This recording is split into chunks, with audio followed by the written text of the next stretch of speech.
どんだけあるのかわからないその魅力。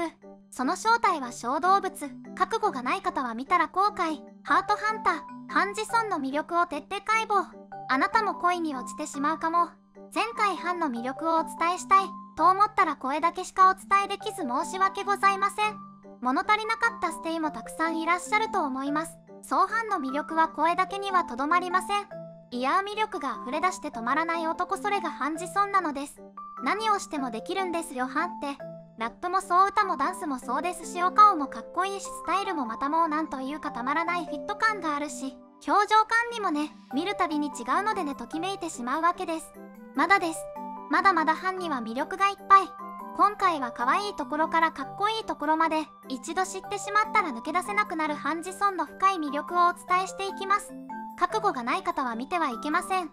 最後にはきっと。さて今回もハンの魅力についてお話ししていくわけですが、ハンの魅力を語るのに忘れてはいけないのが、この柔らかそうなほっぺ。ストレイキッズの舞台裏を公開しているスキズトーカーやバラエティコンテンツでは、キッズたちの食事をしている姿を拝見できるのですが、ハンの食べ方はとにかく愛らしい。まさにリスのように、ハムスターのように、クオッカワラビーのように、頬に食べたものを溜め込むもぐもぐスタイルは誰が見ても可愛いと思うはず。ストレイキッズの公式キャラクタースキズでも、クオッカワラビーをモチーフにしたハンクワッカがハンのキャラクターなので、自他ともに認めるクオッカワラビーです。ちなみにクオッカワラビーは世界一幸せな動物と呼ばれているので、ハンにもそしてキッズたちにもたくさんの幸せをもたらしてくれることでしょう。ハン自身はクオッカワラビーのように頬に食べ物を溜めてからもぐもぐするそのスタイルが通常だと思っていたそうで、みんなやらないのと不思議がっていたことも。ハンが何かを食べている姿を見ると、本当に頬袋があるのではないかと疑ってしまうくらいに、プニプニプクプクのほっぺが愛らしいのです。ちなみにハンは食べる時だけではなく、飲み物を飲む時もほっぺを膨らませるので、もっといっぱい食べさせてあげたい気持ちになるステイがいっぱい。お顔はもちろん食べ方までもガリスなので、ほっぺにパンパンに含んでもぐもぐする姿が愛おしい。仲良しケミ、ミスの片割れリノさんはプリンへの愛情が異次元でプリン王子と呼ばれています。きっとステイの皆さんはハンのプニプニプクプクな食べ方はご存知かもしれませんが、ハンはその行動も小動物っぽいところがあるのもご存知でしょうか。2024年1月9日に配信されたスキズトーカーエピソード62では、2023年末の SBS 歌謡大祭典に向けての練習の様子から本番の舞台裏までを見せてくれています。キッズたちが熱心に用意してくれたステージに感動したステイはたくさんいらっしゃると思います。本当毎回ありがとう合唱。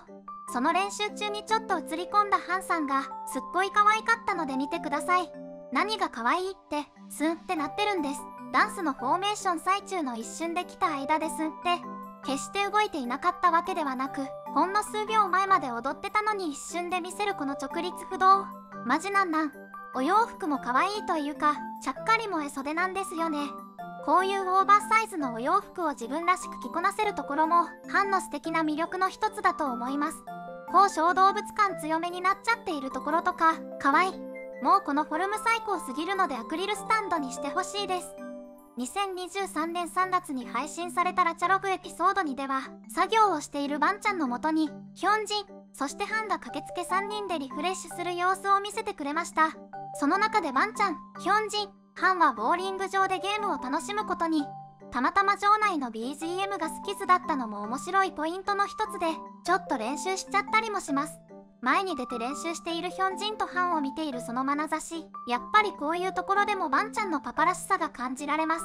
パパがいるからといってただリフレッシュにボーリングに来ただけではありません。このゲームは焼肉をかけた大事な戦い。バンちゃんはもちろん、ヒョンジンもハンも本気でゲームに挑みます。なんたって焼肉ですよ。大好きな牛タンとカルビが食べれるのですものね。気を引き締めていきます。けれどハンはスキズの笑いの源。そのことはきっと脳内から離れないのでしょう。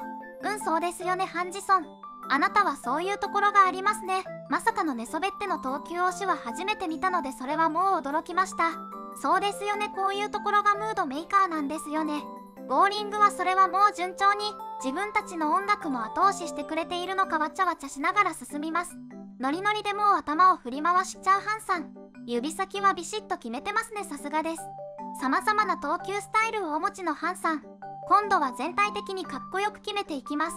ここももちろん頭のてっぺんから指先までしっかりと決めますよ。それでこそハンジソンですから。ちょっとかっこよく見えてしまうのが悔しいところ。こうやってはしゃいでしまう感じもじわじわと響いてくるのです。もうほんと可愛いんだから。じわっとハンの愛らしい一面をお伝えできていると思いますが、ここからはもっと深い部分に触れていきます。ハンのイメージは様々あると思いますが、やはりムードメーカーということもあり明るいイメージをお持ちの方が多いと思います。しかしキッズたちはハンのことをみんな外交的に見えて内向的と話してくれています。それはハン自身もそうだと話しており、2019年11月に配信されたワンキッズルームエピソード8のハンの回。ワンキッズルームはその名の通りメンバー1人についてキッズたちが話してくれるのですが、まあいろいろ言われるんですよ。いいことも悪いことも。スンミンもまあいろいろ言われましたが、メンタルが強いので終始子犬スマイルでした。ハンの会話と言いますともちろんミソであるリノが全体的にそりゃまあよくハンについて語ってくれるのですが、キッズたちの印象は動くのをすごく嫌がる、ドアの後ろの片隅で寝る、練習室でダウンを敷いて不思議なところで寝てるのにそれでもよく眠るので不思議と、まあなんというか小動物感もあるようなイメージ。これについてハンはそれはもう落ち着いたトーンでゆったりと話してくれます。バチバチの高速ラップやはしゃいでいるイメージが強かった方にはとても意外かと思いますが、ハンの話し方はすっごい癒しオーラが漂っています。動くのが嫌い、ベッドからキッチンに水を飲みに行くのが嫌で、ペットボトルをベッドの横に置きっぱなしにしてボトルがすごく溜まったことがあるんです。それくらいベッドに1回横になったら動くのが嫌いです。先ほどボーリングであんなにはしゃいでいた姿をお伝えしたので、そのギャップがより伝わっているかと思いますが、主は本当にと初見では思ってしまいました。こうすごく行動的なイメージがあったので、他にも、ハンは携帯がないと生きていけない、ということでハンはいつでもスマホと仲良しなようです。一度や二度声をかけても気づかない、鳥のはちょっと不満そうにこの表情。チャンビンが言うには、ハンは現実じゃなくて他の次元の世界まで感じられる能力があるし、実際インスピレーションも受ける、とのことでヒョンジンも、音楽の歌詞とか動画やウェブコミックから感じるトリビアみたいな変わった動画もよく見ている。昆虫、動物、恐竜、全部見ている。変わっている天才、と外交的な趣味の話は全くありません。っていうかよく見てるねハンのことも。マーンヒョンジンの愛は重たいのでね。自分のことをよく見てくれているキッズたちに対してちょっと照れくさいのかな。ハンさんは淡々と答えてくれています。作業の他にはほとんど動画を見ます。ハマってるドラマとか映画がないと動画を見て漫画を見て、寝てまた起きてぼーっとしてて同じことの繰り返しです。ずっと。それから目をつぶって眠くなくてもじっとしてて、また携帯でなんか見て、あるいは子供の頃から想像力が豊かだったから指で遊んだり、電気を消して眠り寝るのが怖くて蛍光灯があったんですが、それをこう回すと上に発射されるんですよ。それを使って指で影を作って遊んだり、そういう時期を過ごしました子供の頃は。いやてっきりリスとかハムスターなどのイメージがあったので、こう走り回っていたのかと思いましたよ。ハンジソンさん、動くのが本当に嫌いなのですね。何事にも怖がることなく、ムードだけではなくキッズたちを引っ張っていってるようにも見えるハンですが、そうではないことも話してくれています。知り合いと一緒にいると外交的で活発ですが、もともと性格が内気で家の外にあまり出ないんです。はい、人見知りです。初対面の人とは24時間話さないのでぎこちない場合が多いです。ハンダステイたちに見せてくれている姿は、家族のように仲の良いキッズたちと一緒に築き上げてきた信頼関係の中で安心している姿だったことが伺えますね。ハンに対してキッズたちはこうも話してくれています。仲良しもいない。親しくなったらすごく親しくなるけど情も深いし、初対面の人の前では何も話せない。意外と多数の人じゃなくて何人かと深い話をするみたい。ぎこちなさそうに見える。初対面の人の前では放送局で人が多いからか人が多いほど不安そうに見える。全然話さない。親しくなったらキリがない。これ、キッズたちの話じゃなかったら主は大号泣していたところでした。キッズたちから見たハンのイメージであって、ハンに仲良しがいないわけではないのが分かっているからこそ受け入れられますが、そうじゃなかったらね。ハンはキッズたちの自分へのイメージにうなずきながら答えました。親しくなるのが難しいです。子供の頃から友達付き合いが苦手でした。メンバーたちと一緒にいるからまあまあ性格が明るくなって外交的になったんです。カメラの前では普通8人が一緒にいるから私も自信ができてよく話すようになって、もっと明るくいたりもしたりしますが、一人だったりあるいは見知らぬ場所へ行くと体が硬直しちゃいます。もともとできたこともできなくなる人なので、メンバーといると活発になる。メンバーがいないとダメ。一人でインタビューはどもっちゃう。そのごめんなさい。ハンを抱きしめませんかみんなで。いや、もちろんキッズたちが抱きしめてくれているのはわかるのですが、もう皆さん1回とは言わず何回かハンを抱きしめましょう。脳内で。もうさ、好きずって何なんですか。やはりハンもさまよう子供たちの一人だったのでしょうね。本当。キッズたちと出会ってくれたバンちゃんに感謝だし、好きずになってくれてありがとうです。心から。ハンの性格はギャップという言葉では言い切れない。そんな深い人間味があるように思います。それはステイへの対応からも伺えます。とにかくキッズたちは愛が重いので、ステイに対してもそれはもう過保護です。大切にしてくださっていることを、作品だけではなく様々な形でいつも伝えてくれて本当にコマッスムニダーです。その中でもハンのステイへの対応ははっきり言って、恋人です。種の勘違いではありませんよ。だってハンが言ってるのですから。ハンさんのスンってした可愛い姿も見れるスキズトーカーエピソード62では、ちょうどクリスマスの時期だったのでプレゼントについてこう話しています。一緒のクリスマスを過ごしていますが、プレゼントは僕です。みんな喜んじゃいますけども、アクリルスタンドではなくご本人ですか。ハンは、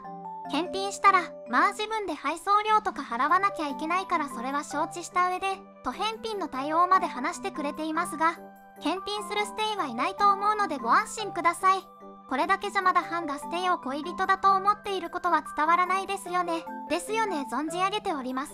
ここで決定打をお伝えします。ステージの前にケーキを食べながら、それはもうスムーズにハンは言いました。ステイとは長期恋愛中だと。現地取れてます。ありがとうございます。ケーキを食べながらハンは、ステイと一緒にエクスチェンジに出てみたいです。一緒に2024エクスチェンジに出て、こんにちは。僕たちは7年間恋愛してきたステイとハンです。こうやってエクスチェンジを1回取りたいです。この言葉を聞いて胸がときめかない方がいらっしゃいましたら、一度武装解除してからお聞きください。ハンは無意識に人を恋に落としてしまうようで、コンテンツだけではなく現場に行ったステイがハンやばいとなってしまうそうです。これがタペン狩りと言われる由来の一つ。本当に魅力がたっぷりです。軽率に心を奪われます。他にもハンは、僕が寝ないでって言ったら寝ないで、とかこちらは歌詞になるそうですが、僕を起こしてくれる、現実という夢から逃げない、一緒にいちゃダメ、というですね、まあはいほいほい言ってしまいたくなるようなことを発言しております。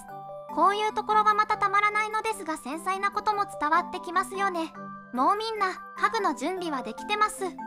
そんなハンがついに、2024年3月25日スキズ6周年の記念日に、個人インスタを開設しました。リノと同じタイミングなのがさすが。これはさらなる沼が待っているので私は思っております。もう初ポストからしてあざといんですから、ぜひフォローして一緒に沼落ちしましょう。今後どのようなことをハンがステイたちに伝えてくれるのかとっても楽しみです。ただ私たちは忘れてはいけません。ハンは内向的なんです。僕は内気で、そういうところもステイには勝ってもらいたい気持ちもありますが、ステイには少しでももっといい夢、綺麗な夢を見せてあげたいので、これからもたくさんいたずらして可愛いハンとして活動しますので見守ってください。このハンの言葉、胸に刻んでおきましょうね。ハンはキッズたち、そしてステイのために一生懸命努力をしてくれています。ハンがスキズのハンとして、ハンジソンとして精一杯頑張っていることに感謝を忘れずに応援し愛を届けていきましょう。2回にわたりお送りしましたハンの魅力、その魅力はまだまだあります。これからもキッズたちをしっかり見守りつつまたお届けしていきたいと思います。コメントや高評価、チャンネル登録もよろしくお願いします。